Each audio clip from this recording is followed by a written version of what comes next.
Going live, so I'm just gonna wait for a few people to get in here as usual. I had to go live because I have to give you an update. Like I just can't disappear completely and just not tell you what's going on. And as the title of the video is a really, really rough week. Like it's been unbelievable. I want to tell you guys what happened. I just want to wait till a couple people show up. Yes, like it's been really horrible. I'm gonna tell you. Hi. I got a thumbs up. Someone's there. It still says 0 viewers, but somebody liked the video. So whoever's not watching, like the video. Hi, I see 4 people. Welcome. So happy to see you. Hi. Oh my gosh, you guys. Hi. It's so good to see you here. You guys, I had to give you an update. Hi, Beverly. Hi, Kukum. I had to give you an update so that you don't go like, what happened to Sonia? Where'd she go? She just got lazy or what? Hi, Angie. Hi, Tina. Hi, Holly. Hi, Ellie. Hi. Oh my God, you guys. Hi, Night Owl. Oh, I'm so happy to see you. Listen, I've really missed you a lot. Um, Sorry about the shaky camera. Okay, the title of the video was a really, really rough week. You guys, I've never been through anything like this. I've been like, I've honestly like, and I'm gonna try not to be like emotional about it because I've been really strong about it all week, and I've been like, it's cool, it's gonna pass. I've been like disabled like all week. I'm not kidding you. It's been so bad that like, um, I've been in so much pain. I told you guys before I was having a problem with my hip, and and then the next update I was like, yeah, I went to see a physio and it's better, and he says it's my back, but it seems like it's better. Well, it stayed better for a couple days. And one night I was lying in bed on my right side, and the pain woke me up, and I tried to turn over onto my other side. And when I turned, it was like the pain went through the roof, and I just thought, oh no, that wasn't good. Hi, Pam. I saw your comment. When is the Anita video coming? I felt like I really have to explain because I really want to share that video with you, but it's been really rough. So I turned over and something went like really wrong. My hip was just like exploded. I got out of bed in like insane pain, and I realized I can't sit and I can't lie down.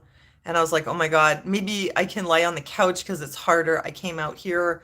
I tried to find a way to get comfortable, and I realized like I'm having like the most insane pain, like really like over the top, like extreme. And I was like, oh no, like something really bad just happened. I ended up crawling into my son's bed and sort of sleeping on the edge, like a little bit. Like I was able to catch like an hour and a half. Hi, Space Cat. No, Ehlers Danlos, I know I've already been assessed for it. And they were like, yeah, you're hypermobile, but you don't have any internal organ involvement. You don't have any hernias or prolapses, so it's not Ehlers-Danlos. But I do have a hernia. I have my stomach is herniating through my diaphragm, but I don't know if that's enough. But whatever, like I'm hypomobile.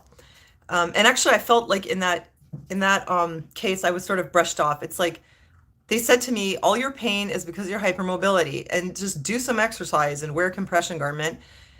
They didn't like tell me what exercise to do.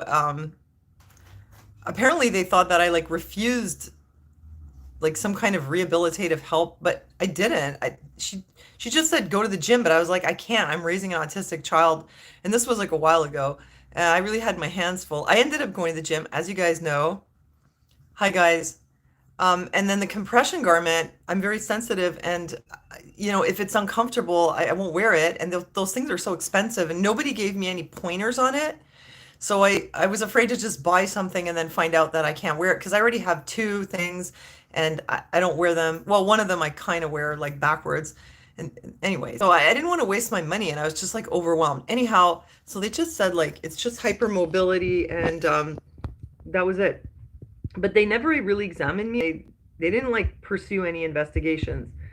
So for a while it was kind of better. I had like a big flare up in December, and then it was better. And then this is what happened. It flared up when I came home. The physio said it was to do with my back. It kind of got better. It got horribly bad during the night. For the next 3 days, I basically couldn't sleep. Like the pain was so extreme. I couldn't sit or lie down. So I couldn't really sit to edit videos. I didn't even want to, like I was in just so much pain. I didn't even want to sit at my desk to do anything. I wasn't able to sleep because I would lie down, and maybe like I found if I lay on my stomach in a certain way, I could kind of sleep for an hour and a half. And it was like as soon as I would move, the pain would wake me up. Like really, You get the idea, like the pain was so extreme. So I had like 3 or 4 nights that were really bad, and I've been sleeping in Gunner's bed because it's a bit harder. It did get a little bit better. I'm taking um, willow bark because I can't tolerate Advil and Aleve and those things, and even aspirin. I'm scared to take it. So I've been taking willow bark because of my stomach. I can't handle the other ones. Tylenol does nothing. I put Voltaren on my leg. I have a great cream that I got from My True Essence, which is really good for tendonitis. But in this case, it didn't fix the problem. I'll tell you why, though. It's because I found out what it is.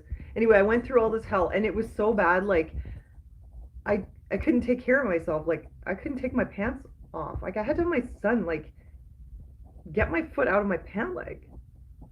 I couldn't tie my shoes. I was walking around like my shoes open. I couldn't even like drive my car without being in so much pain. Like the first time I tried to drive my son to school, I pulled over on the side of the road and like exploded out of the car like like really like wailing from agony. I went 2 blocks and I bounced out of the car like in agony. And I want to tell you this story. This lady. Okay, wait, let me kind of like no, I can't really sit, but I want to do something. I can't hold this thing forever. So I bounced out of the car and I'm like, and this lady on a bicycle pulls up and she's like, "Are you okay? What's the matter or whatever?" And I tell her, "I'm okay. I just have a problem with my hip. I'm injured and driving the car is causing me a lot of pain, but it's not an emergency. I'm just in pain." And I was just like, and I had like tears. Oh, the sound is better. Oh, sorry. Maybe I was holding it badly or something. So I have like tears because just from the pain. And she starts telling me, she goes, "Calm down." And I was like, no, first she goes, oh, I'm such a bad storyteller. She goes, "Just breathe." And I was like, what? Like I wasn't expecting this. And then she's like, "Calm down." And I was like, no, you're not serious. Like, please don't lay me the calm down, breathe trip on me now. Like, listen, I'm just in pain. I don't need psychotherapy. And then I'm like, look, it's okay. I'm just in pain. And she's like, um, everything is fine. Everything's gonna be okay. And I'm like, yes, it's okay. It's gonna be okay. But I need to get my son to school, and we're running late. I need to get this done. I don't know how I'm gonna get him to school. And she goes, "It's okay if he's late sometimes." Now I don't know if you guys know this, but I've like literally received a warning from the school that if my son is misses any school, they're like gonna call youth protection because last year he was late so much. It was like a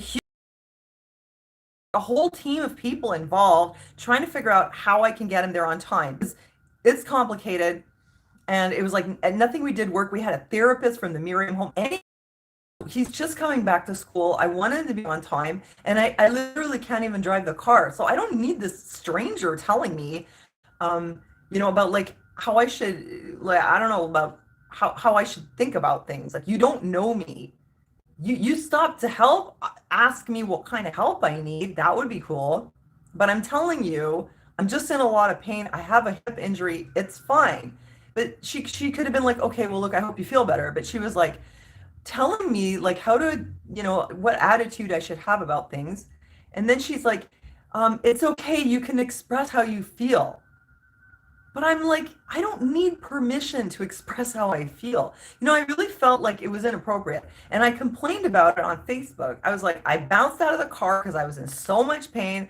I was wailing when I came out of the car. I did have tears. It was freaking agony. And this lady is giving me like the Dr. Phil. And I'm like, who are you? And people were like, oh, you're not appreciating. It's nice that somebody cared so much that they stopped, and you should be grateful. And it's like, I'm grateful that people care, but I'm not grateful that people talk to me in a condescending way because I'm injured. Okay, I'm just injured. It doesn't mean I have mental problems because I'm crying. I'm in physical pain, injured. And I told you there's nothing you can do. So why are you giving me the Dr. Phil? And seriously, sorry about that. Seriously, like when someone has been injured and they're in pain, or if they have a disability, the last thing they need is you being their life coach. They just need you to do whatever it is they need. Like, yeah, Angie, you think so? I think it's condescending. And maybe because my partner, my husband, is in a wheelchair, so it's not like the first time that I've dealt with people being condescending when you are not able to take care of yourself or you have some issues, that they think that just because you have a physical pain or physical problem, that you have a mental problem or that you're not competent and that they need to life coach you. Don't life coach people who are disabled or who are in pain. And if you ask somebody, I'm so sorry, it's a telegram. If you ask somebody, like what's going on, like ask them what you can do. No, the reality of the situation was the only thing she could have done was driven my car for me. There's nothing else you can do. You can't fix my pain. You cannot start telling me what I need to do for my medical care because you got to assume that I'm doing the best I can and my doctors are doing the best they can. I don't need you to tell me that I need to go to the clinic. Like I'm not stupid, right? It's just because we've dealt with this with Aaron, people telling him you need to do this, you need to do that, whatever. So like it just annoyed me, but I was really nice with her. I could understand at the same time that she was doing the best she could and she was trying to be nice and she was trying to be compassionate and to help. My son, after, like we're in the car because I did get back in the car and I just tried to, I ended up like taking his coat and putting it behind my back to prop me in a position so that I could drive. It was agony. It really was, but I needed to get him to school. And we were talking about her, and we're like, she's like one of these people that you see on the internet when people make skits about like annoying people, like totally inappropriately laying a trip on you. Like, your arm just got ripped off, and they're like, breathe. It's okay to express how you feel. We were just like, wow, there really are people like that out there. And he said, why didn't you tell her, something? And I said, because she's trying to be nice. So I could appreciate that. And he wasn't sure if it was my hip or my back. He wasn't sure what to do. He did something. It felt like he did nothing, but afterwards the pain was a bit better and I was able to lie down so I could sleep a bit. But like this whole week, like I'm not able to take care of myself. Like basically just barely. And it's crazy because I have been driving my car, but it's like absolute agony and I feel like I shouldn't be doing it. And I've been, sometimes taking the bus or the metro rather than drive the car, you know. So this is why like I didn't post anything.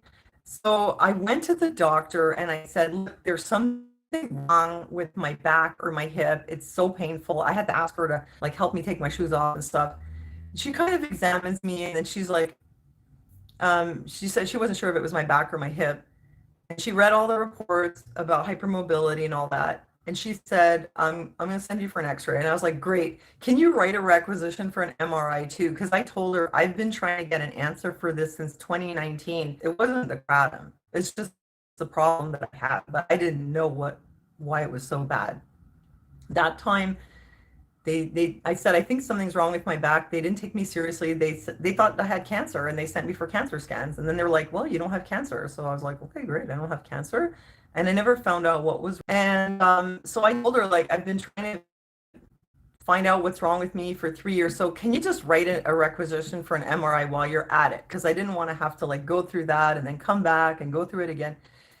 And she was like really resistant to it. And she was telling me you're not taking enough Tylenol because I told her I only take two of them, two extra strength at night. And she's like, yeah, but you can take 6 a day. But I'm not going to like load myself up with Tylenol if I don't need it. So her approach was like, well, you haven't done everything you can to get rid of the pain. Like, I don't know if you, I just did, look, this is what I just did to put my leg up on the chair. So what I've been doing is like lifting my leg with my hand. Anyway, she was just like, well, you haven't tried, taking more Tylenol. Yeah, Ben, I don't want to take more Tylenol. I told her the Tylenol isn't working. It doesn't do much for this. And she's like, well, you're not taking enough. But like, if I take one in the morning, it's not going to affect how much it works at night, right? Because it's like every 8 hours on my back and my hip. It really is, and the last vertebrae is like almost completely flat. Like my disc is like destroyed.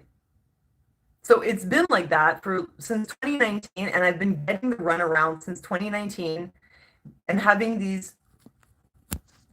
Oh no, you guys are getting a bad reception? Oh crap. Wait, let me come in the bedroom. Ow. Oh God. Sorry, the lighting's gonna be really bad. Let me know if the reception is better. Sorry about that. Like whenever I do it live, sometimes it's not very good. Hold on. It's not working? What's not working? Can you guys hear me? Oh no. Fracturing and bad sound again? Oh my God. I'm right next to my modem. What's the problem? Oh no. Oh my God, that sucks. It's working now? Hi, Candy. Hold on a second. Maybe I'll put it here. Okay, it's better now? Okay, well, maybe it's clearer if I'm here. I'm gonna sit for a minute. Ow. Oh my God, I'm like destroyed, eh? Ah, oh, I'm so sorry, you guys. I'm pixelating. Like, oh, that's so crazy. Like, why? I don't know why.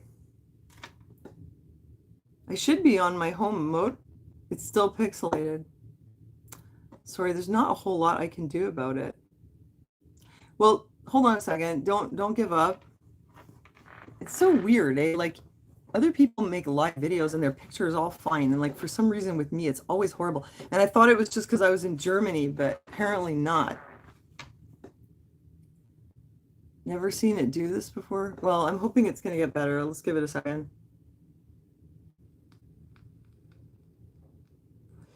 Anyway, so the thing is, check my phone settings. Can I do that while I'm on this? Wait, does that work? Uh-oh. I don't think so. I don't think I can do that. I have to end the live stream. It's better? Okay, well, look, you guys, I just wanted to give you an update. So sorry if it's pixelated. I'm so sorry about that. So like the disc between like the sacrum is a triangle like this. Okay, good. So pixelation. Okay, good. So the sacrum is like the triangle at the bottom, like it's your tailbone. And there's like a vertebrae on top, and then there's a disc in between. Well, that disc, it's like flat. It's like there's nothing there. So like since 2019, I've been getting the treatment. Like people are like, well, you know, when you're anxious, you feel pain more. Like you think it's because I don't know how to manage my stress? It's a thing with women, eh? That they tend to assume that we're exaggerating or we just don't know how to handle our stress, or something like that, or because we're fat. So, you know, I got told that or the hypermobility.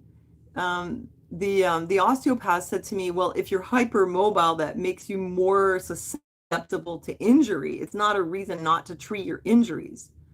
But nobody ever put it that way before. So basically, like, I've been dealing with this since 2019, but this was the worst. Like, this was the worst it's ever been. I came back from Europe. It was okay. Like, I was fine when I got off the plane. I was okay. You know, I was cleaning the house and like doing projects for the first couple of days. And this started, and then it was a bit better, and then it got worse. Like, I've never had it so bad that I'm not able to sleep. Like, I couldn't, like, for me to lie down, I had to like get on all fours and like move myself very carefully and like pick my leg up with my hand. And because what it is there's a nerve that runs through your spine, through the middle of your hip, down your leg. So this is why, like, I was getting all this pain, like referred into my hip and my lower leg, like the outside of my lower leg is burning so much. So usually in the past, it goes down after a while. So I'm just telling myself, you know, it's going to go down, but it better, you know, because what else can I do? And they offered me Lyrica. And I was like, no, thanks. Try sitting on a pillow. Well, of course, like I have to. I have a pillow on the side. I'm trying to like put myself in a position so I can drive. You know, I have to.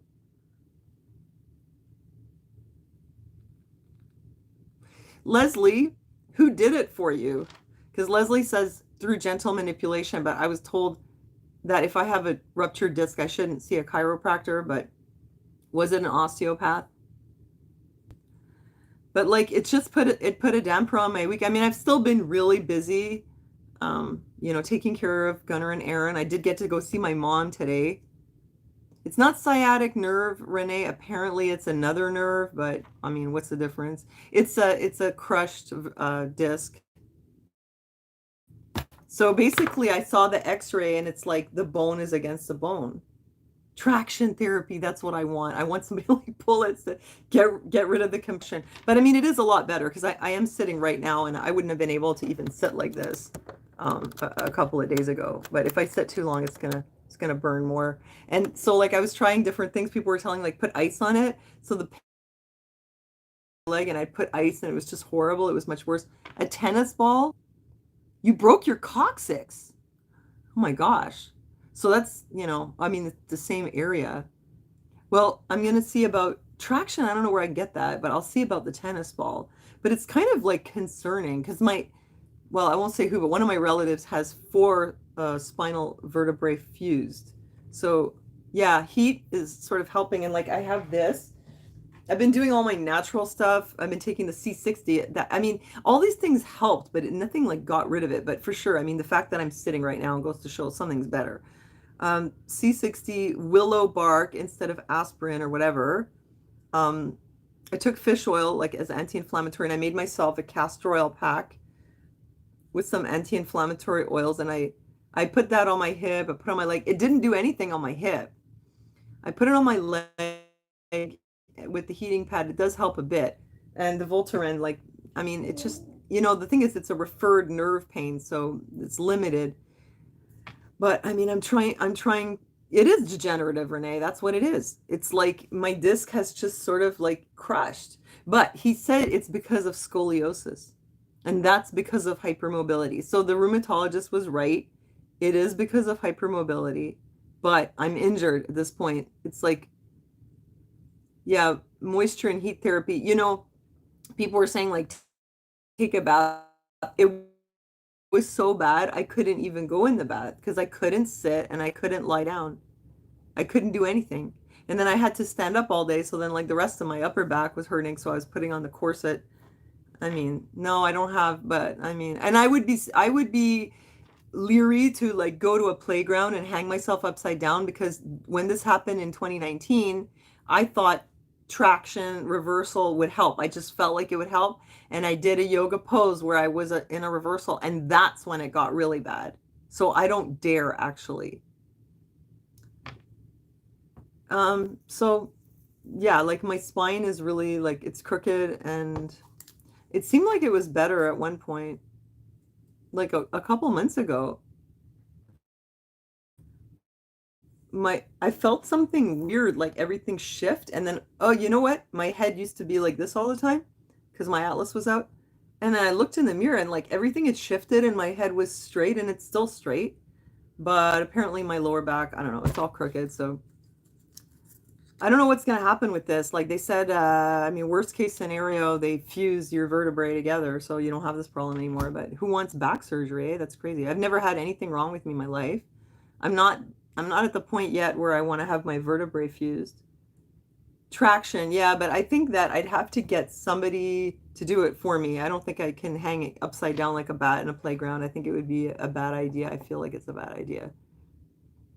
Sitting, laying down, and walking, do all three. You know, that's the problem. I was not able to sit.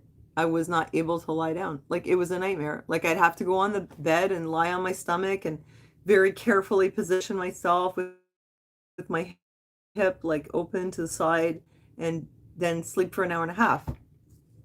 Yeah, and I'm back at work and I'm working hard, like making up for all the lost time because there was a lot of stuff to take care of that wasn't getting done while I wasn't here. And I had to take Aaron to the clinic twice for different things and sort out stuff with his prescriptions. And like he'd been having some issues too.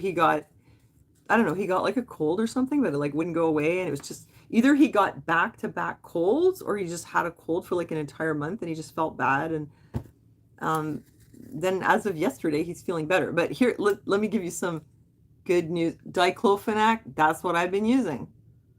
Yeah, and I have the, where is it? This is from mytrueessence.net.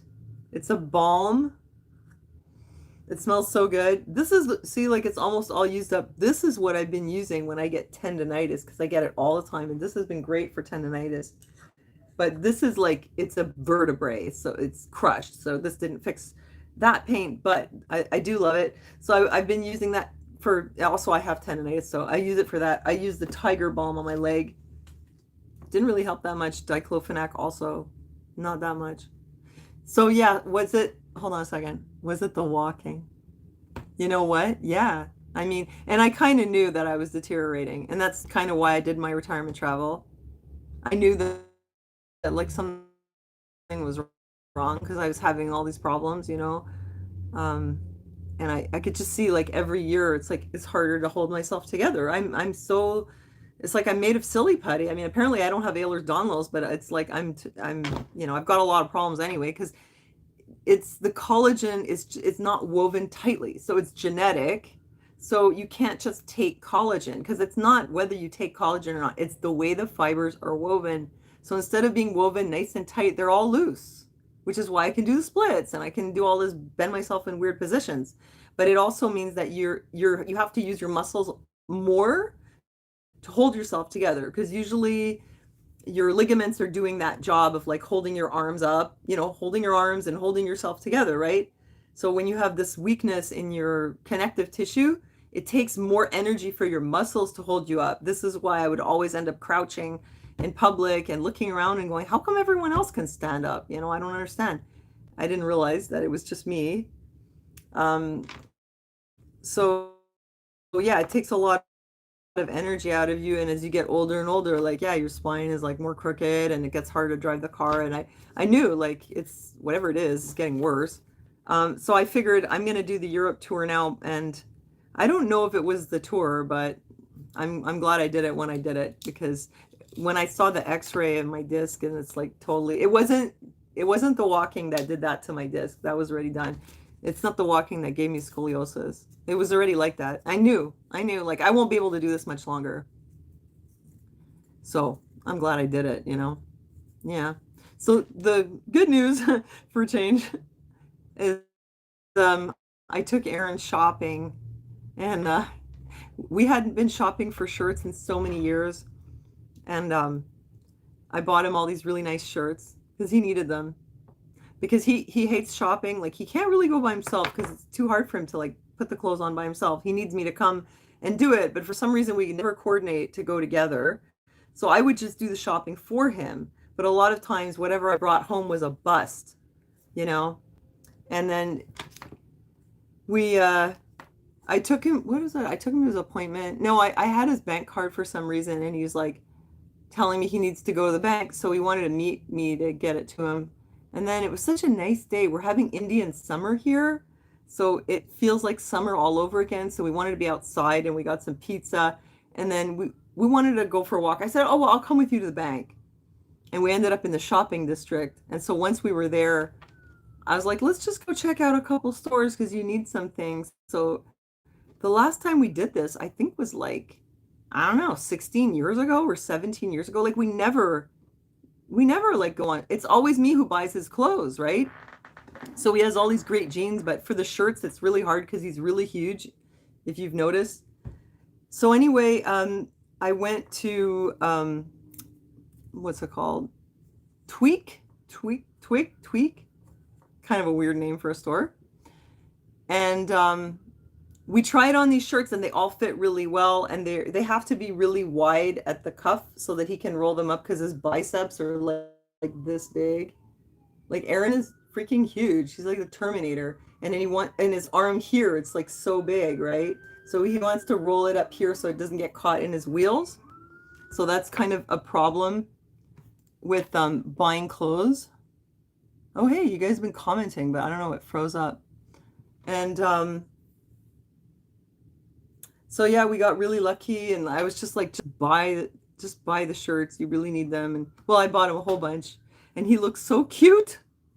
And maybe I'll put a picture on Facebook so you can see him in a shirt. It looks so good. And one of them, it's like orange and blue plaid, which sounds crazy, but I call it the pumpkin shirt. I was like, you look like a cute little Halloween pumpkin. A lot of you guys have EDS, eh? And I saw that somebody here said they had vascular. Like, I know I don't have any of those because I did the genetic test. I ran it through Promethease. I did genetic genie once and Promethease, and I do not have it. Yeah, I know vascular EDS. Like, yeah, they say, uh-oh, you're 45 already. Well, I mean, I've seen some people in the groups that they have it and they're living way beyond that. So I hope it works out for you, you know.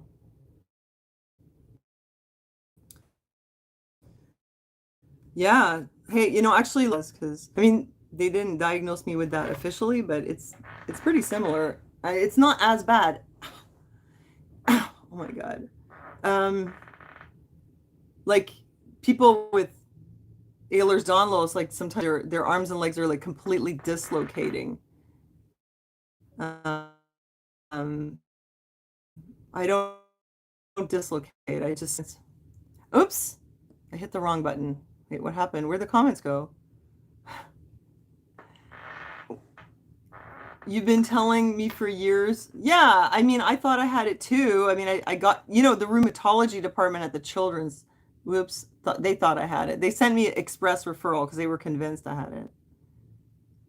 But then rheumatology was like, yeah, they said like Baton wise, I have that and I have all the things except that I don't have internal organ involvement. Well, at the time when I went, I didn't. But nobody ever checked, right? So they just were like asking me, well, like, do you have hernias or prolapses? And I was like, no. Then when I had an X-ray eventually, because they thought I had ulcers, but it turns out I have a hiatal hernia, so my stomach is like prolapsed through my diaphragm. So maybe if I went there and I said, yeah, I have a prolapse or whatever, would that change anything? I mean, what are they going to do about it anyway?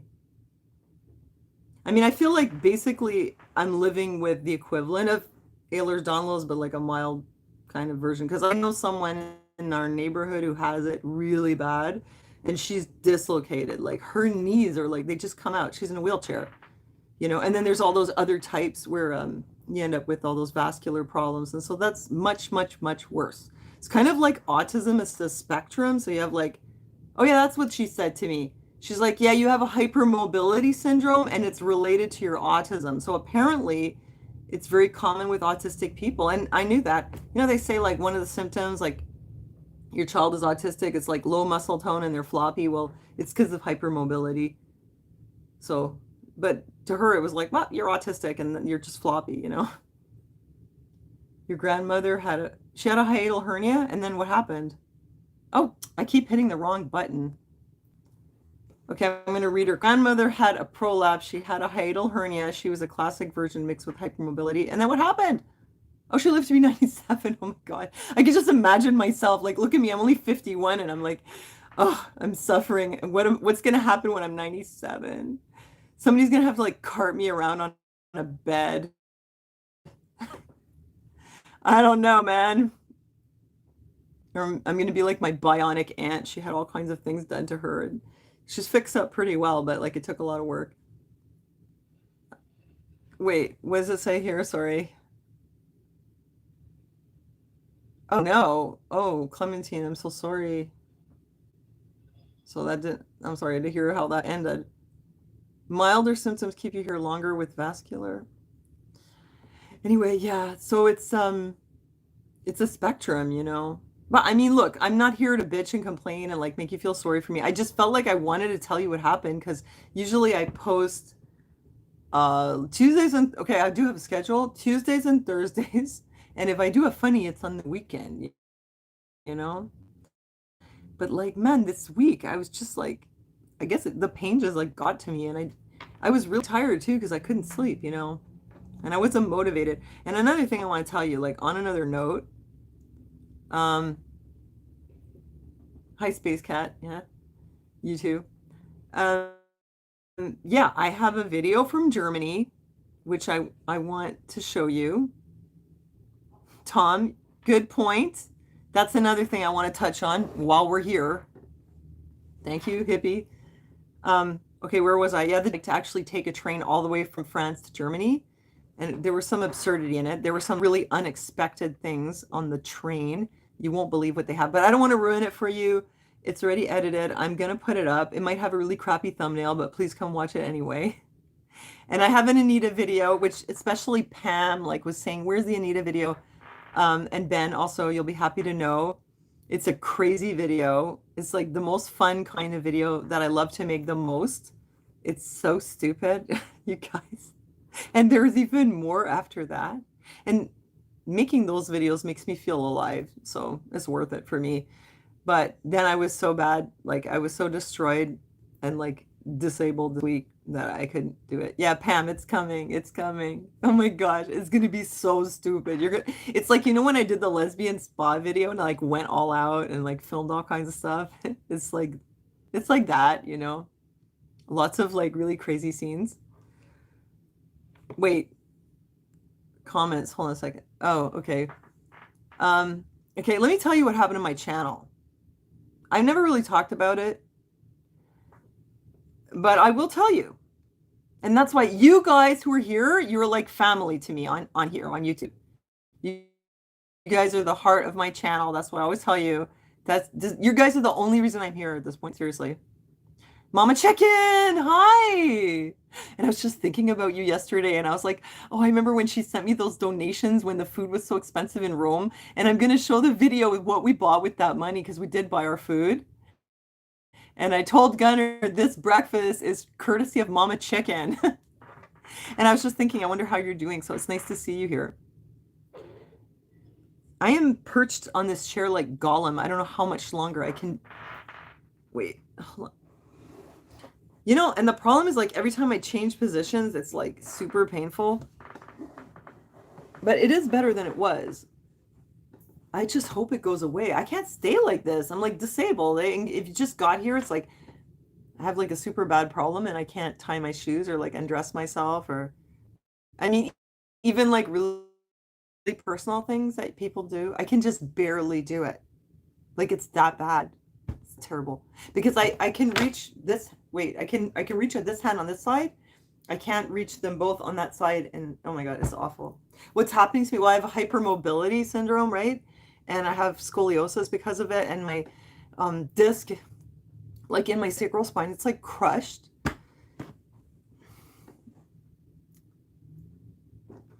Anyway, I don't want to repeat it because I'm going to get upset about it.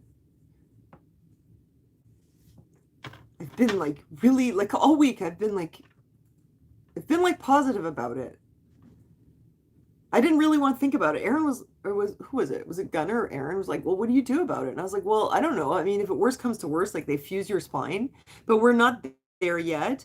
But you know, when they saw the x-ray there, it's not good. And I was like, oh, well, it could be worse. He was like, well, you don't have cancer. And I was like, good. I knew that, but it's good to know that it's nothing like that, you know, because it could be worse. And that would be the worst thing. So I'm actually, when I first got the results, I was happy. I was like, finally, I know what's wrong with me because I've been getting gaslit for the last few years. So now we know what it is. So let's see what we can do about it. Yeah, avoid the surgery, I figure.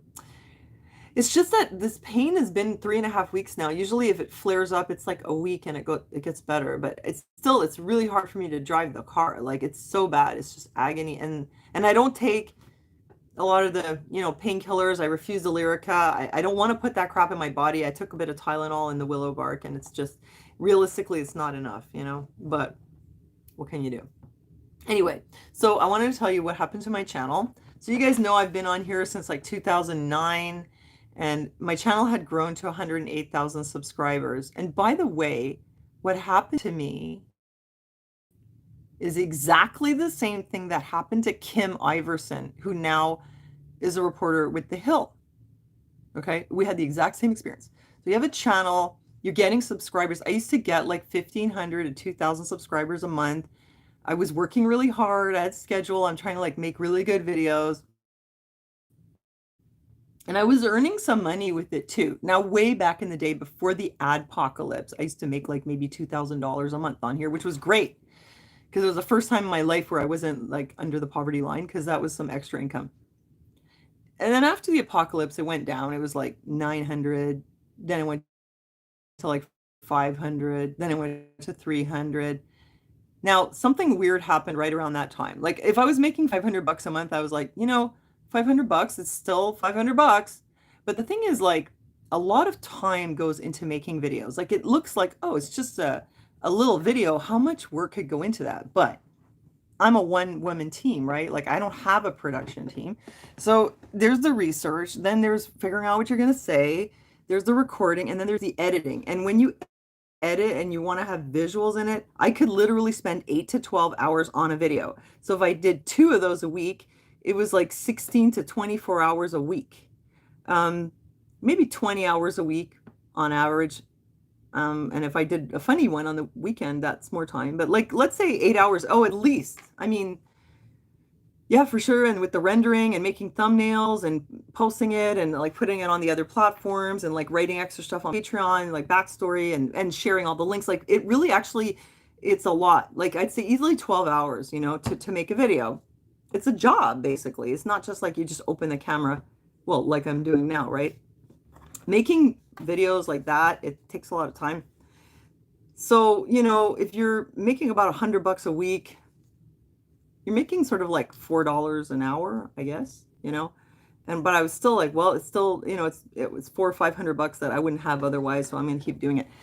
So I had about 108,000 subscribers, and then all of a sudden, not only did the revenue go down, it was $50 a month.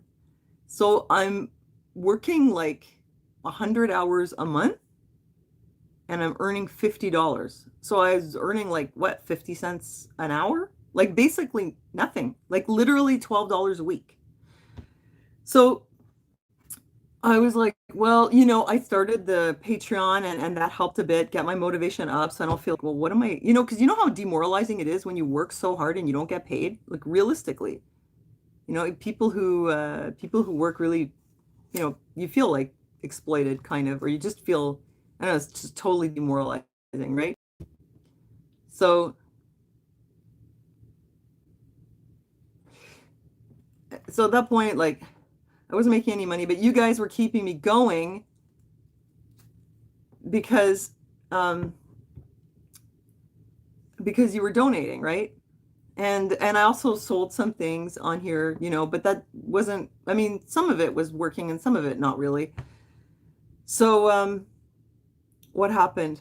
What I noticed was as the money went down from like 900 a month to about $50 a month, at the same time, it seemed like my subscriber count was freezing. Like every month I was, oh, thank you so much, Ben. I really appreciate it. Thank you. Thank you for the super chat. So every month it was saying that I lost subscribers. But remember before that, and I've been on here 13 years now, so I know YouTube and I actually have other channels too. And those channels are not even active and they'll get a subscriber here and there. And usually you come out in the green at the end of the month. You don't, because you know what happens when people subscribe to a channel and they stop watching it, they just forget about it. They don't usually remember and go there and unsubscribe. Sometimes if people really hate your content, they will unsubscribe. Or if they're like cleaning up their subscriptions, they'll unsubscribe if they don't like it anymore. But most of the time, people just sort of forget to watch, but you don't lose your subs. So I thought it was kind of weird. And I thought, well, I don't know, maybe it's like closed accounts or something going on with YouTube. But I noticed it went on month after month after month. And I started thinking, okay, something's really wrong here. Because I noticed that, and they also changed the metrics at the time, though. So you couldn't get all the details as much. But I'd noticed like if I got 100 subscribers, I lost 200. If I got 300, I lost 600. Like it was always like that. So originally I lost a total of 2,000 subscribers. It went down to 106,000. And remember, the 108,000, that was like years ago, like 5 years ago. So by now I should have more, hopefully, unless I've just gotten really old and crappy and nobody wants to watch me. But like assuming, right, I should at least still be at 108, maybe a little bit more. So I noticed something was wrong and I thought, oh, maybe it's a bug because there are bugs that can get into your sub count that every time you get a sub, it'll unsub somebody else. And my viewers, some of them were telling me, I've been unsubbed from your channel, sometimes even more than once. but I didn't unsubscribe. Something weird is going on. So I wrote to YouTube, you know, I went to their partner help forum and I was like, look, something weird is going on. It seems like every time I get subscribers, I lose like the same or more, you know. And they were like, no, your subscriber button's working fine. Everything's fine. And it's true that the button works. However, there's something else going on that makes it unsub people without them unsubbing. And they're like, oh, maybe it's closed accounts. Basically, they just brush me off. Now, like I said, I have 3 other channels, and those are not even active. Like, I have some old videos on there. I had some videos I was doing with my friend Joel at the time about his journey, and it's not monetized or anything, but those videos are really old, and yet the subscriber count would go up. I mean, I haven't been there in ages. I don't even know if I'm still there, but the subscriber count would go up. I have another one from when Gunnar was really little, and I was doing some activism, lactivism, and that's still, even though it's totally like, you know, they put it as far down as they could in the pile, but still it gets a couple subs, like maybe just a couple, but it goes this way, not that way. And then I have my Truth or Girls TV channel where I wanted to just put all my hair videos and my funny, like just my girly videos on there and keep them off this channel, but it just couldn't deal with the maintenance of it. I don't know. So, and even that one gets subscribers. So how is it possible that my main channel doesn't get subscribers? And I realized they did something to freeze my account. Now, this also happened on Facebook. It happened, yeah, I already did try another platform. I'm on BitChute, but I don't have the energy to like start all over and like, you know, it's like I built this channel. I put a lot of work into it. I don't really feel like repeating myself. And I also don't really feel like running after the news all over again. So I don't know. I just didn't. I did for a while on BitChute, but it was like I was actually just doing twice the work. But for what, you know? Anyway, that's just where I'm at with it after all this time. So on Facebook, it was something that I had posted like years ago in like 2016, and I got these messages like, oh, we didn't really like your post and it's misleading. And I was like, my thought was like, who the hell are you? Like, since when does somebody out there tell me what to post on my page? Because I was still in the old world mindset where we could freely post whatever we needed to. And this was at the time where there was all this like actual fake news. Remember all those stupid stories like McDonald's is made out of larvae or whatever, it's made out of mealworms, like completely bogus, or it's cat meat. Do you remember? Okay, where is this stuff now? Besides like the Beaverton, which is openly satire, we don't see it so much. But there was a time where there was an explosion of sites that were putting out the most ridiculous stories that were completely bogus, completely fake. And I think that that was done on purpose to lure people to share them so that they could then like shut things down. Like, I think that that was like a disinfo campaign. I don't think it was just random. Because then why wouldn't they still be there? You know, because you can still share them. You can share them on Telegram, you can share them on, you know, whatever.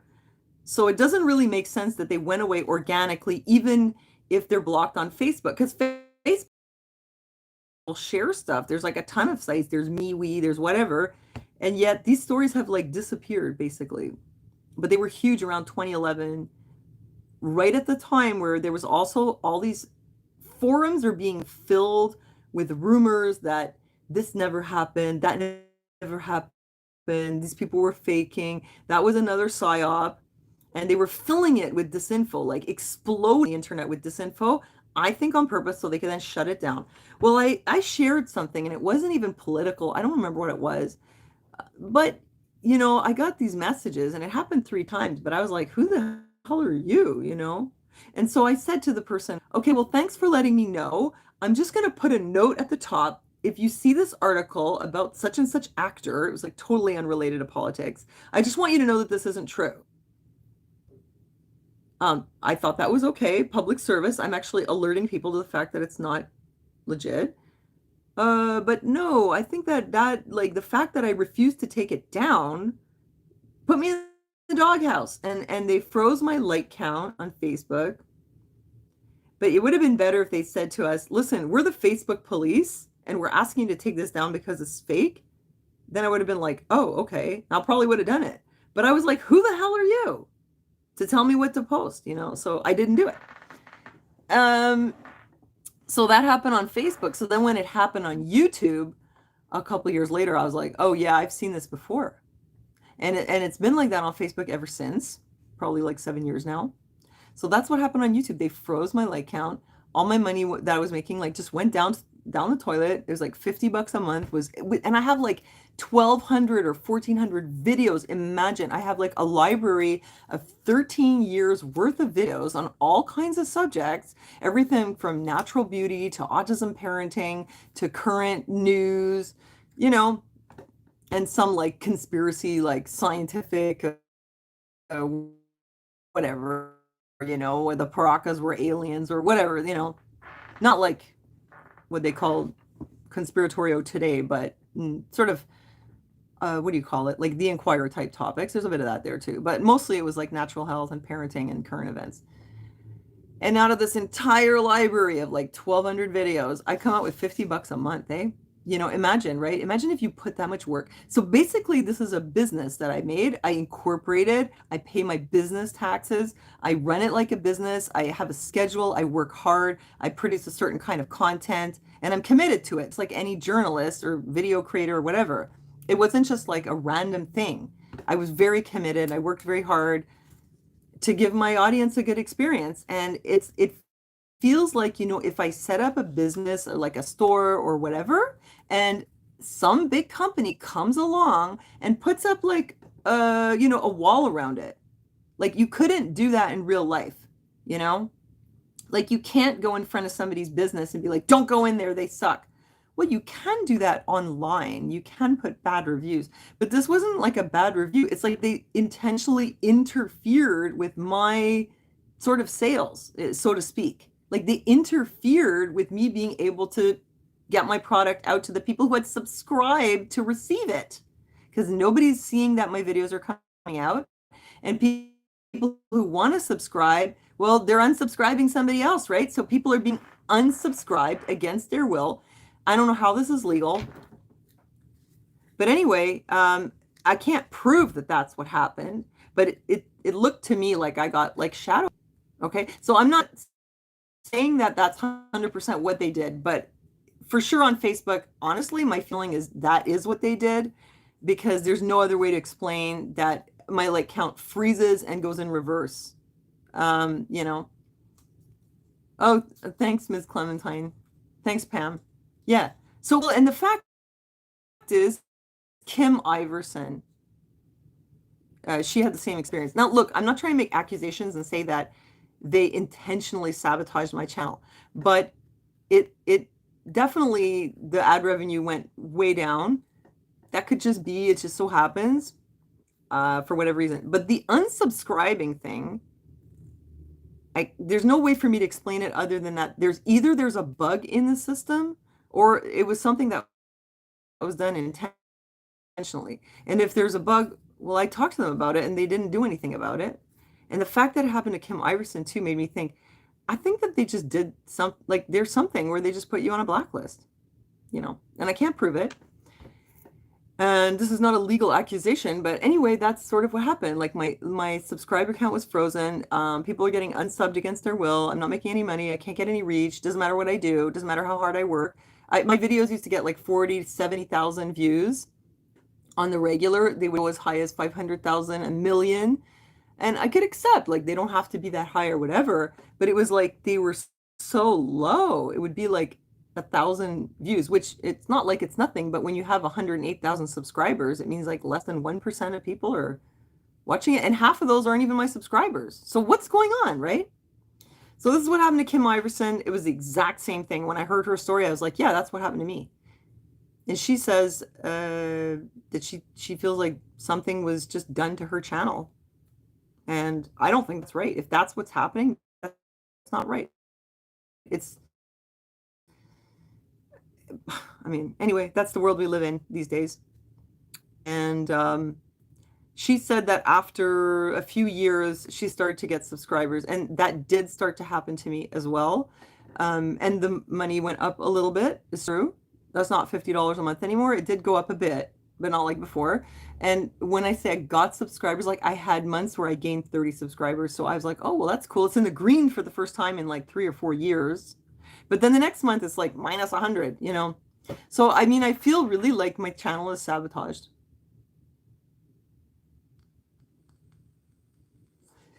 I mean, can't prove it, but that's what it looks like. So, I mean, how long am I going to punish myself? Working my ass off. Like I told you guys, I have like a completely degenerated disc. I'm like half disabled for the last 3 weeks. Like I'm seriously like hindered. Can't tie my own shoes. I'm totally screwed up. It's because of my back. Am I really going to sit here and work that hard for nothing? Like, I mean, not nothing at all, but you guys that are still here with me, I love you guys. And you guys are what keep my channel going for what it is. But I am not going to knock myself out and destroy myself and destroy what's left of my spine making those kind of videos that I used to where I'd work on it for 12 hours because I physically, it's like physically wrecking me and it's not worth it for me. You know, it doesn't really make any difference because you guys like talking to you guys. So, you know, I guess we're in a different era at this point. That old, you know, what it was 10 years ago, it's not that anymore. I'm not the person I was 10 years ago either. And I think none of us are. Times change. So, you know, I'm just changing with the times.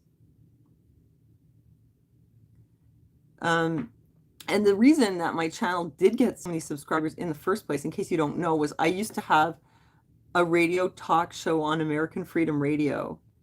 First it was 3 times a week and then it was twice a week. And I used to interview like, you know, big names or whatever, very famous activists and authors and even some Nobel Prize winners. So I had this radio show and a lot of people who listened to the radio ended up subscribing. And at the time they were trying to promote Canadian content creators. So it was easier to find channels. And if you wanted to look for Canadians, you could go into a section and look at all the Canadian creators and you could find me. Now, Trudeau is doing something weird with a bill called C-11, which is supposed to like modernize the media, like the regulation of the media, but ouch, but basically it's going to turn out like we're going to completely disappear. Apparently, that's what people are saying. It's going to make it really hard to find Canadian creators because the bill is supposed to force YouTube, I don't know how they can do this because YouTube's an American company, force YouTube to promote Canadian content. How does it get defined as Canadian content? I'm not sure. But sorry, I just noticed your comment there, Joey. Yeah, for 2 months. Well, I hope you feel better now. I hope it doesn't last 2 months for me.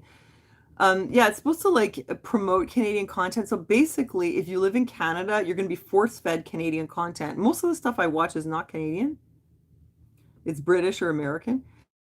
But anyway, they're going to force-feed Canadians Canadian content. The problem with that is if they're forcing people stuff they don't want to watch, they won't click on it. So when they promote a video, like they make it come up in your feed, they suggest a video, and you click on it, it's, oh, good, you know, that's a good video because people are clicking on it.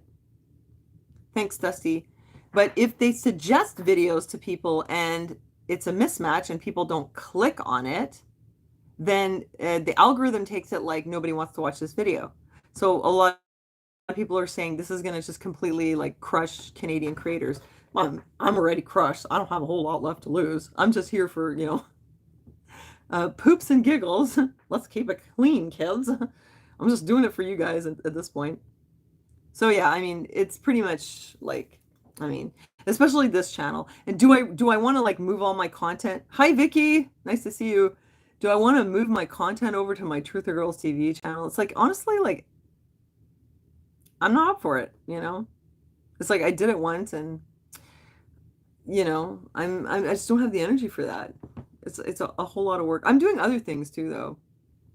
I'm still working on my online sales with my other stuff, but yeah, I told you guys about Big Barbie and how I was like selling on Marketplace. I'm still doing that.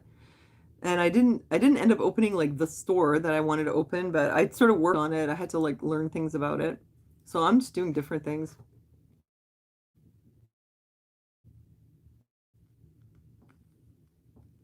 And we can just talk about, you know, what you guys want to talk about. I'm still going to be here. Well, I'm just going to do, can you guys, I hope you can see me clearly now and like hear me. But yeah, like this whole like last 3 weeks it was so bad. And it just made me think, oh, I'm really glad I went to Europe. I kept saying that, like, good thing I did it now, not later. It was really cool. And, and one last thing was, okay. Oh, Vicky, well, you know, it's nice to see you. I hope you stick around for a couple minutes. We just had our election in Quebec. Actually, I might end up making a video because I have to show you guys some graphics from some stuff that's going on here. Which if I just explain it without showing the graphics, they'll probably say it's not real and they'll like take me down or something. But you have to see this for yourself, straight from the government.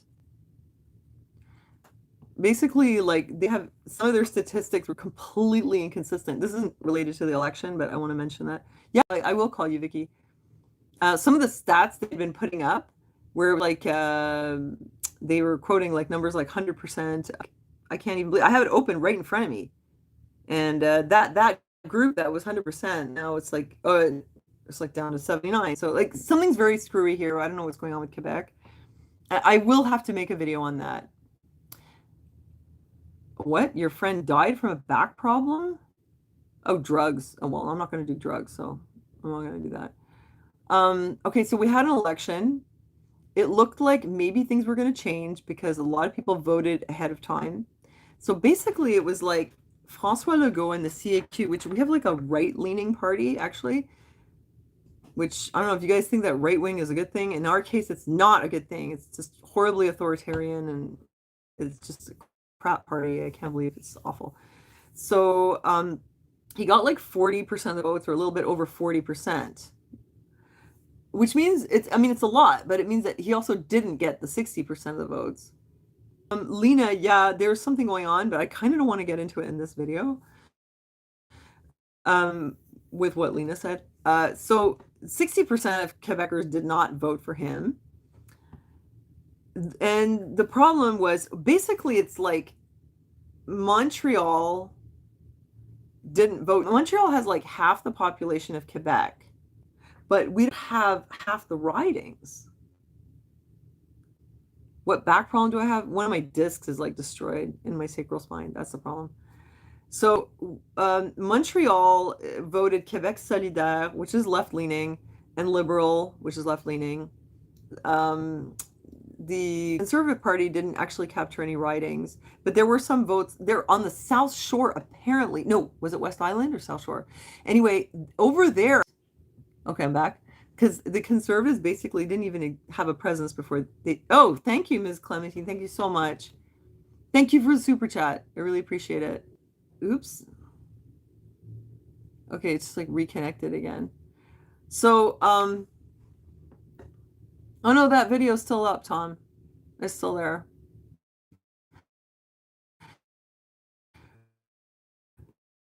Oh, it was probably shadow banned, but yeah, they didn't take it. So the Conservative Party basically didn't exist before support. It got a lot of popular support. It was up to like, I don't know, about 15%, which is huge. Like 500,000 people or something close to 500,000 voted for the Conservative Party. I don't know, it's a lot, right? But it was too spread out. So not enough people in one place for them to get a riding. So they didn't get any seats in the National Assembly. The CAQ has a massive majority of seats in the National Assembly, even more than they had before. Even more. How does this happen? Well, it's because it goes by ridings, and most of the ridings are outside Montreal. So even though we have half the population, we don't have half the ridings. So the Liberals got, I think, 26 seats, and Quebec Solidaire got 11. And the other, like 93 or whatever, all went to CAQ. Can you imagine, like, the landslide majority that they won? There is no functional opposition. I mean, they can pipe up and speak in the National Assembly, but there's no, it doesn't carry any weight. It's just like what's happening at the federal level. So we have François Legault in power again for another 4 years. And people are like, how could this happen? And I talked about this before. It's because he's exploiting people's nationalism and the whole French language thing so that he can stay in power. But I don't think he's even really just about that. I think that, well, we know he went to Davos. We know that his former health minister, Horacio Arruda, was wearing the UN Agenda 2030 pin. Like, these people are totally in with this agenda for the World Economic Forum and Agenda 2030. So I think that that is more what his concerns are for Quebec. And I think personally, I think that this whole French language thing is something he's just sort of exploiting to get votes. I think so. I think he just wants to stay in power so he can do whatever it is that he wants to do with us. And, you know, we need immigrants here because we need people for the economy. And so apparently it's the federal government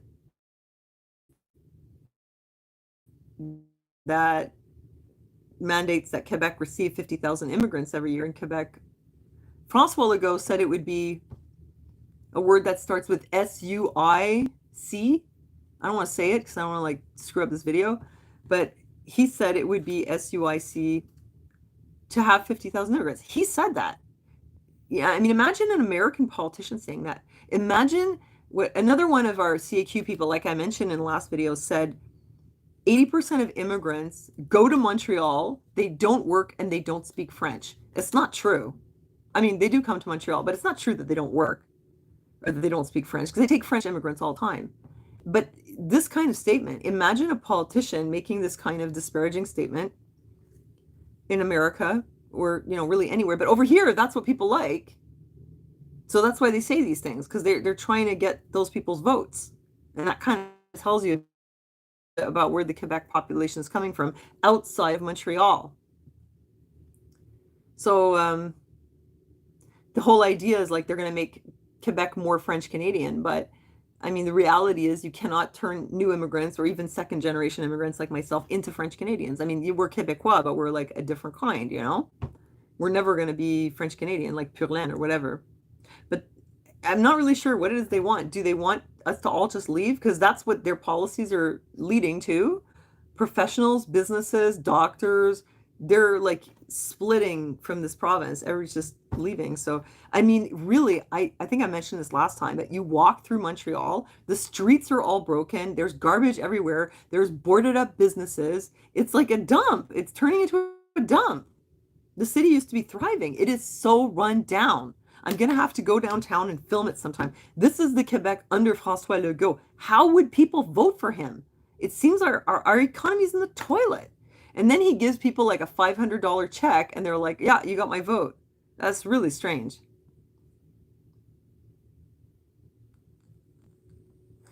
No, Kelly, we need those immigrants because we have labor shortages here. I mean, if people here are not going to finish high school and they're not going to get educated in the sectors that we need labor in, we're going to have to bring people in, you know? So they need those people. Anyway, so I was disappointed, but I wasn't surprised that that's how the election turned out. And you know, funny thing is, I didn't even vote. I mean, probably because I'm all messed up. Um, I I think I caught a nap or something, and I didn't even vote. But it wouldn't have made any difference anyway. Oh, the sound was out again? Well, I'm not sure what you missed, but anyway, sorry about the choppy live. But yeah, basically that's the rundown. But I am gonna post the video from our trip from Germany. You guys, I'm gonna just give you a spoiler alert. They announced on the train, one of the first things they announced was that there was a DIY defibrillator on the train. I've never heard of such a thing. I've taken trains before and buses. I've never heard them announce first thing when you get on the train, oh, by the way, there's a defib. You can use it if you need it. And yeah, I guess you'll have to see the video to see what else happened on the train. But it basically changed quite a lot as it went from France into Switzerland. Once it went into Germany, it changed quite a bit. Ride. But this is why we ended up taking Ryanair flights, because it's kind of really grueling to be on a train for so many hours. In Germany, the trains are kind of cheap. It's sort of affordable. But all in all, I mean, unless you get a Eurail pass, and I think it's like $800 or $900 to start, but then you can go wherever you want. And if you travel a lot, I guess it's worth it. But for us, it wouldn't have been worth it to spend that much. It was planes, you know? How did the mail order wife work? You're going to have to find out. You're going to have to come back and see how it turned out for Anita. But yeah, I'm gonna have to post those videos. I was just so like, I think like I said before, I mean, I'm sure you've heard this before if you've been watching this video, but I was just in so much pain that I was just like, I don't know. I had a lot to do. I mean, I've been doing a ton of stuff, but in the end, I just didn't have the energy to also make the video. And as you see, I'm sitting now, but all week I wasn't able to sit, you know? Right now, it's okay. It's not even hurting me. But yeah, like when I move certain ways, or I mean, I'm sitting on my knees. That's probably why it's not hurting me. But yeah, like I just couldn't do it. And then finally I was like, oh, I'm gonna have to go on there and tell them because otherwise they're gonna think I don't know, I just slacked off for the week. But yeah. Labor shortage. Well, we have a high dropout rate. We also have a low birth rate, you know. So we're not like exactly cranking out babies. And a lot of people don't get the education that our province needs people to have. And the ones that do get a really good education, they go to Toronto or they go to the States where they make more money. You know? So I mean, I still love Quebec. I just can't believe like what's happening here. I'm really wondering like how's this going to turn out? And I really want to tell you about these screwy stats. But I think I'm going to have to like make a video for that. I really don't feel like it. I don't feel like it. But I'll tell you, they're not going to be able to bring in the passport system this fall because of the stats as they are right now. Like it would be impossible. They would not be able to, can't go for another round. Like it's totally out of the question. They were like, oh, well, we're not saying that we're going to do it, but we might have to bring it back. They put laws into place so they could bring the passport system back if they wanted declaring an emergency. But looking at the stats, like there's no way they can do it because nobody's going to have the pass. And they're going to have a hell of a time trying to get people to go for another round because it's, you know, I mean, all the stats are here and like basically people just aren't going for it. And it turns out the numbers are a lot lower than what they originally said. I have to make a video on it because otherwise I don't want to like step in it here, you know, accidentally. I'll have to just show it to you. I kind of prefer talking to you live because I get to interact with you. It's more fun. So I guess that's it. You know, I just want to like touch base and let you know what's going on. And I'm hoping that my back is going to get better. And that I'll be able to drive the car again without like being in agony. I'm kind of thinking like I think it happened once before because there was one time where like it happened on the right side and I couldn't use my right foot to do the pedals and I crossed my legs to do the gas with my left foot. And I was like, well, there's people who only have one leg and maybe it's the left leg. So if they can do it, I should be able to do it. It was the only way I could drive the car. I don't know if that's a bad thing that I did that, but it was the only way I could drive. So I do remember that. Maybe it was the same thing, but it wasn't as bad. This was like debilitating and it kind of freaked me out because I have to take care of Aaron. And like, for example, we want to go to church on Sunday, but I'm too like disabled at this time I can't put his chair in the car. I can't put him in the car. I can't do any of that stuff. Gunnar might be able to do it. Thank God for Gunnar. Oh, by the way, I just want to let you know, Gunnar's really doing well at school. I'm so happy. Like, he's really happy. It's his third year at this school. And he has friends and he makes music. And now he goes to the studio to work on beats with his friend, like, after school. So it's kind of cool. The disc prevents you from walking. Yeah, mine, it's not. The weird thing is I'm fine standing up and I'm okay walking. But it's just when I sit down, or especially if I lie down, God help me. But it's a bit better now. Yeah, Gunner's such a good boy. He's doing okay. I took him today to the eye doctor and they said he should have like a plus lens for reading. And he wanted to get these glasses. They look like Aunt Flo glasses. They're black, like plastic. Oh, thank you so much. Thank you for the super chat. Edeus. Thank you. Appreciate it. Love to you too. Love from Montreal. Thanks, you guys. I feel a lot better. I feel so much more encouraged. Oh my God. This week, I was just like, oh man, I'm just going to curl up and DIE, you know? I'm just gonna curl up. Like, I'm so done. It's been so bad. But I'm kind of encouraged. I did steal Gunner's bed. I've been sleeping in his bed and he wants it back, but I can't sleep in my bed. It's too soft. But yeah, it was like really hard. And I was like, I was kind of thinking like, man, I hope it goes away because I can't live like this. Like, I'm the one who takes care of people. I can't have people taking my shoes off for me. I can't even tie my shoes. Like, I can't be that, you know.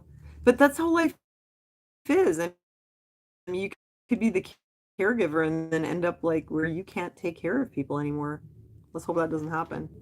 Oh yeah, I saw my mother today. I want to let you know she's okay. She looked so pretty. She had her hair like in a braid on the side, and her hair's so nice and soft, shiny blonde. And she was speaking French the whole time. Unusual, but I mean, she learned German and then French and then English. So maybe she's, I don't know, she's speaking French today. Surprise. But she's okay. She didn't recognize me at first when I came in.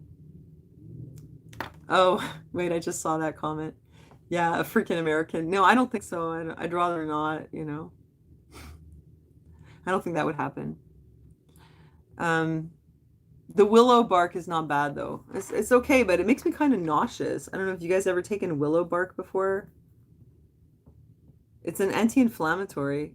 Oh my God, there was something else. Like, this is so crazy. When I came back from that, man, that I think the plane ride messed me up like really badly. There was something wrong with my leg.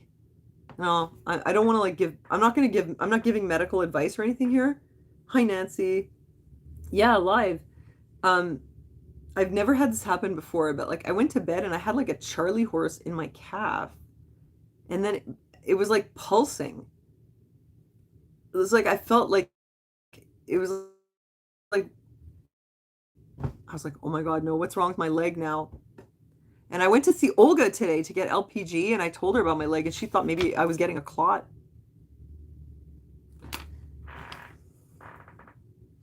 Oh, it smells so good.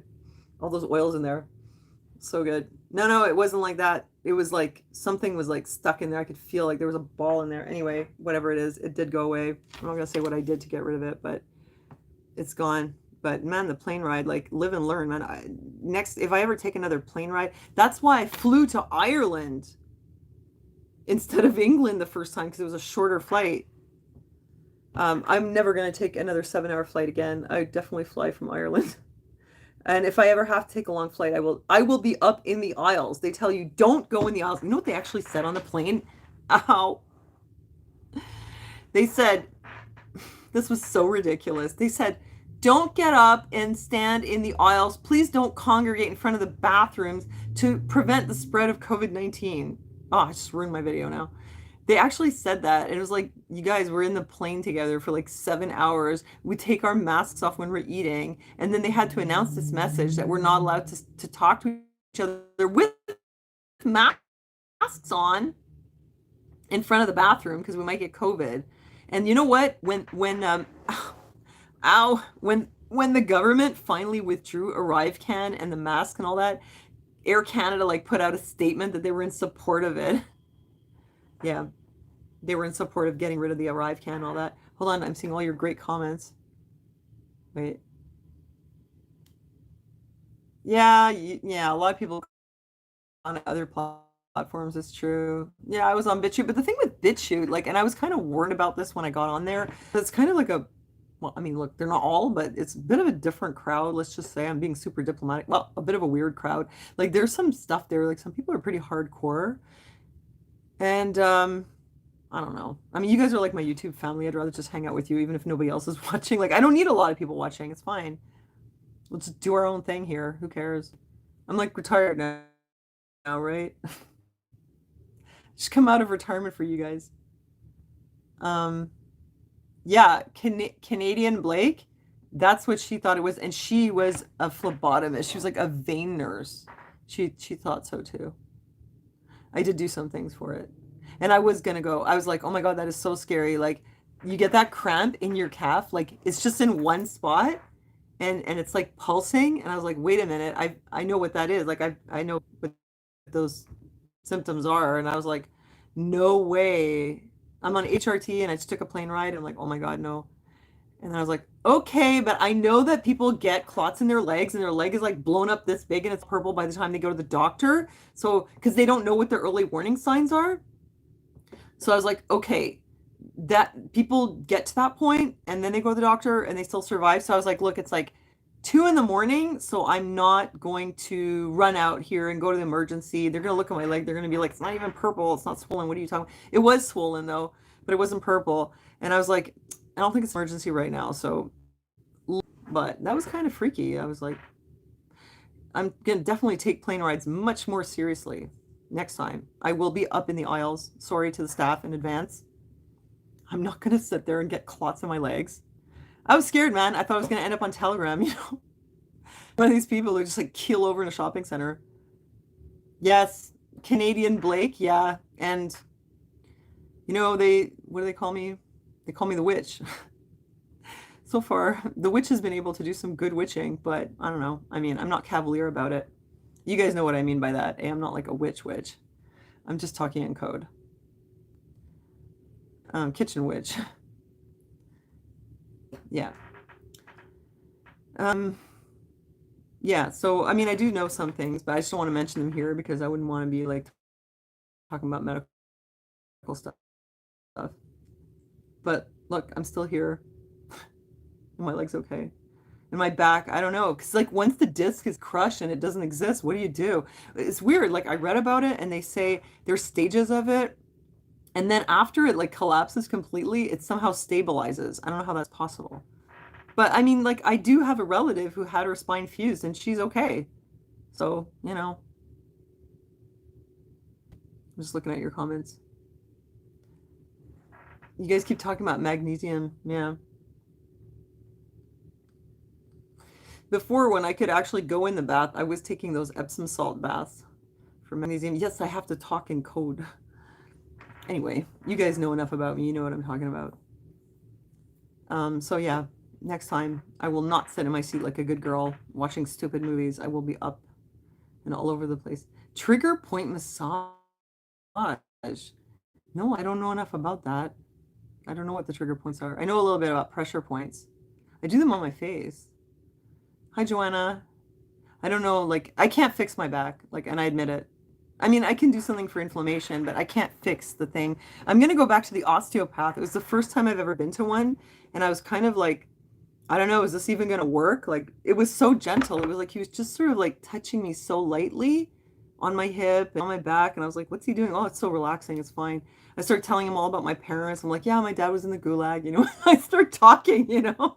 He was asking me, and he was like, where are your parents from? And I was like, oh, you know, Polish and German, and I don't know how he's asking me something about, I don't know what, but no, he asked me where I grew up, and I was like, yeah, I grew up downtown. Oh, it's because my dad had a business, and I told him what it was, and it was related to something Russian. So then he was like, was your dad Russian? No, he was Polish, right? And I was like, yeah, he was Polish, but he was in the gulag. And he was like, really? So, you know, oh, he's in the gulag, and then he starts a Russian business. How's that work? And I was like, well, he didn't hold a grudge, you know. Wolf God, yeah, like I'm not like saying anything against it. I mean, if it works for people, like I don't have a problem with it. I'm not promoting it. I'm not putting it down either, eh? Like you guys know I'm a libertarian. A float tank session. Oh, that sounds like a really good, wait, let me write that down. I love when you guys give me like good suggestions. I didn't think of, wait, what am I writing on here? Probably another medical requisition. Radiology. What's this for? Oh, I already had this one. I guess I can write that on there. Float tank. Now there is one in Montreal. And that might be like almost like traction. Float tank. And you know, I've never been in it. I think it's called OVO. Yeah, no, I've heard of it. And well, maybe they don't have it now because all the businesses are shut down thanks to François Legault.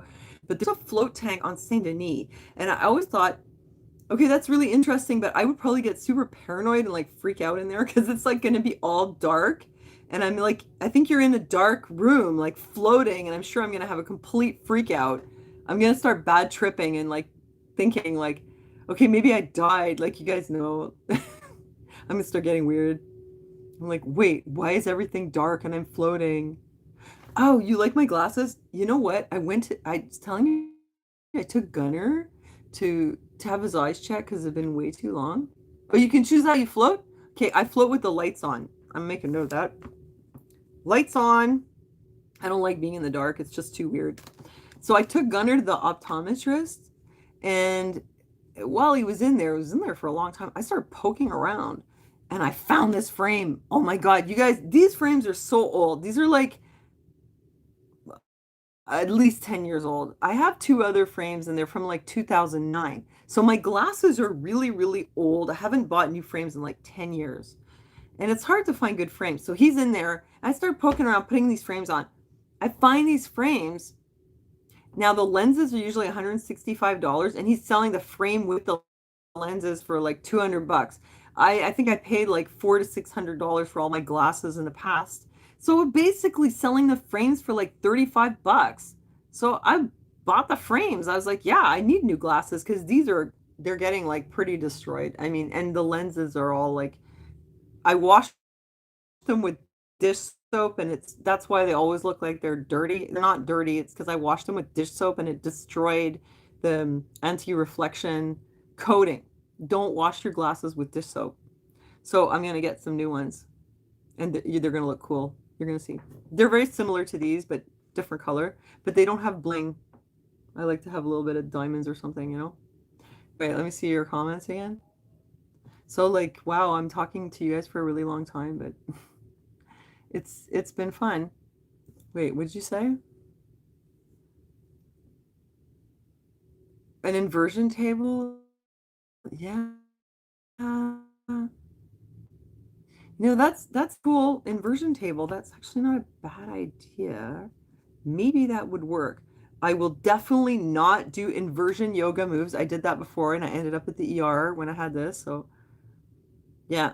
So yeah, I found some frames. Okay, they're black. Spoiler alert. They're black, but there's blue on the inside and it's like, oh wait, where's my charm? Okay, it's not here, but you guys know what it looks like. It's blue like my charm that I wear all the time, so it's gonna be like black with like blue and it looks so crazy, you know. I tried on a few and I was like, I like them. They're like super like strong looking like dark black glasses, but they're pretty badass. I like them. Yeah, you're gonna see. I think they're cool. They're definitely cool. Inversion chair, yeah, that's interesting. I don't know if I can get one of those, but because the physio didn't like do anything, you know, he just told me to stretch, but maybe I did it wrong and that's how I ended up like this. I don't know, but I'm very grateful that it's gotten better because at least, like I said, now I can sleep and it's, the thing is, I need to not have this problem when I'm driving the car because today when I drove Gunnar to school, I was like, I don't know if I can do this. Like I stopped in the alley and got out of the car and I was like, I'm gonna have to power through. And then I had to drive to my LPG appointment and Olga did the roller on my legs. And she did my face a bit too to relax me. And LPG is so good and I really missed it. And when she was going up and down like that irritated nerve on my leg and she was doing that massage and it was like, it was such a relief. It was really good. I mean, the vertebrae is still, you know, I mean, the disc is still crushed, but it definitely, going to see her was so good.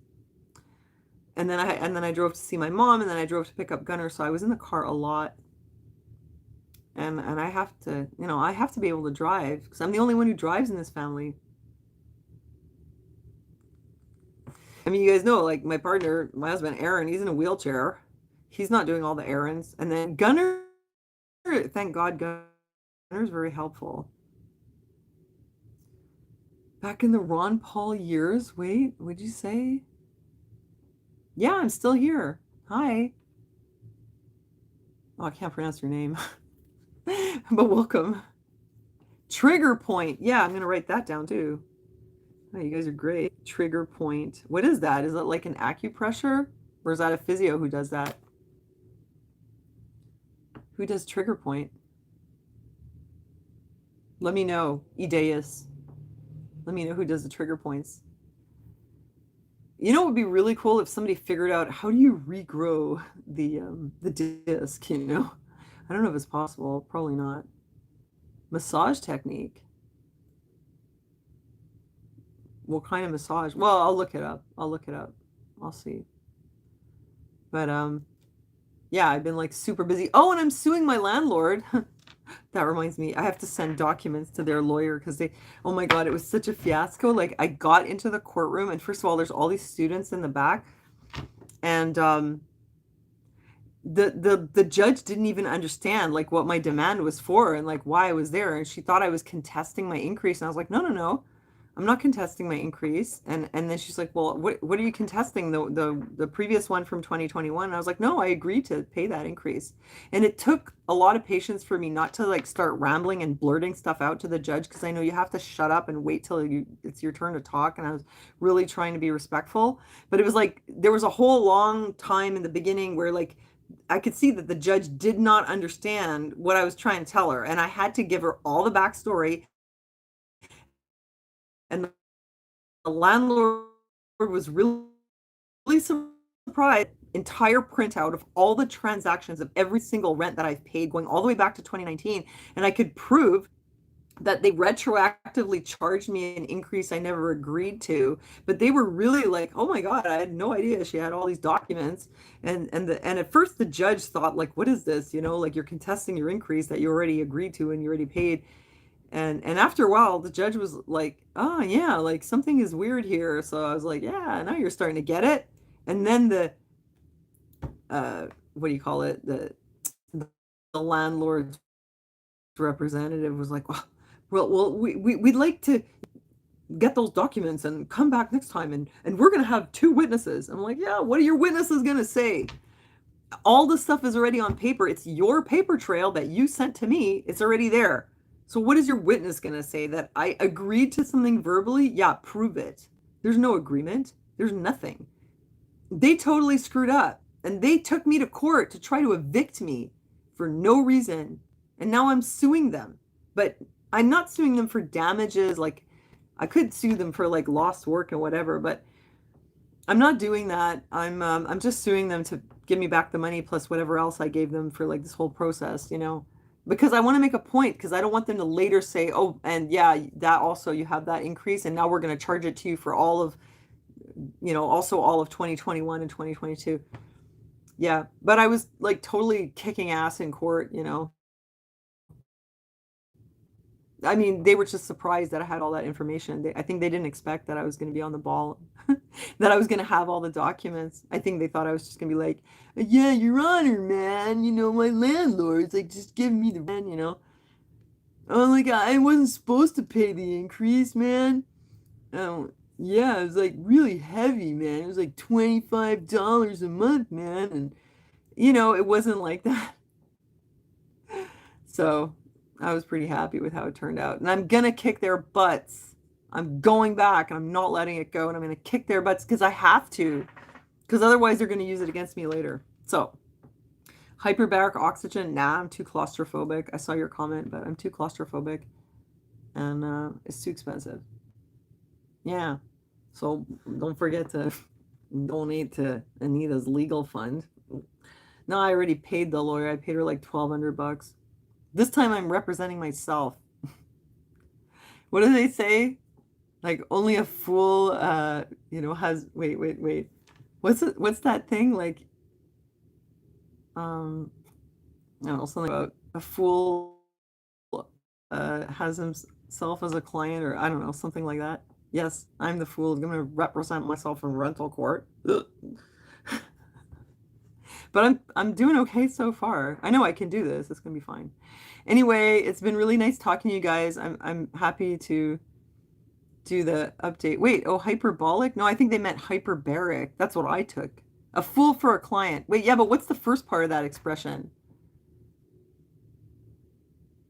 Uh, a defendant who represents himself has a fool for a client, or a defendant who acts as his own lawyer. But I'm not the defendant. I'm the plaintiff now. The tables have turned. Yeah. Turn the tables on my landlord. So, oh, thank you, Reg. Tiger balm. Yeah, I know. I've got it in the back of the neck. No, but it's a disc. It's in the sacral area. I'm doing all the things. It's going okay. It's getting better. Yeah. I'll try. see what I'm coming in here and chatting with me. It just means so much to me. And you guys are amazing and you're funny and you have great advice. And I wrote it down. And I will post that video. And honestly, like I said, I was so discouraged. I was like, ugh, I don't even want to post it. But now that I talked to you, I want to post it so you can see it. Whoever represents himself as a fool for a client. That's me. Fool for a client. Yeah, and why am I fighting my landlord? Because he charged me an increase that he had no right to charge me. He charged it to me retroactively for an entire year, which he had no right to charge. And then when I didn't pay it, he didn't even explain to me what he just said, oh, you owe me all this money. And I was like, what for? But they never explained. So I didn't pay it. I said, well, tell me what I owe it to you for, and maybe I'll pay it if I owe it to you. And then he sent a bailiff to my door to evict me, and I had to hire a lawyer for $1,200 and have all the stress of that while I was in Europe. And that got sorted, but I still want my money back so I can party on the weekend or whatever. So now I'm suing them to get my money back because I don't want them to later come around and be like, I don't want them to do it again. Because what the secretary told me was that the landlord has decided no more negotiations. They're going to dictate the terms of an increase, and if you don't accept them, which you have a right not to, if you can refuse them and take you to the rental board, or you can negotiate. But he says no more refusing rent increases or trying to negotiate. Anyone who does that, we're going to charge them anyway. And then they're going to try to evict you if you don't pay it, which it's not legal. But a lot of people don't know that. And people don't have money for a lawyer and they don't know what to say. If I had been here myself, I would have not hired a lawyer. I would have done it, but I wasn't going to be here. That's why I had to do that. But anyway, it's only money. Get more from my sugar daddy in Croatia. So yeah, I had to do that. Anyway, I'm suing them now, so we'll see how that goes. I have to. It's not even optional. Or they're gonna just do it to me again. I know they are. So I gotta sort it out. Well, it's a corporate landlord, he doesn't care. He doesn't care what my situation is. Okay, well, I better go. I gotta put baby to bed, and it was really great talking to you. I love you guys. So I'll say goodbye to you again. And keep an eye out for my Germany video. I think I'm going to post it tomorrow, and I'll post Anita on Saturday so we can have a Sonia night live on Saturday. I'll try not to post it too late. Okay, have a good night, guys. Okay, bye. Have a good night. Love you. I'll see you soon.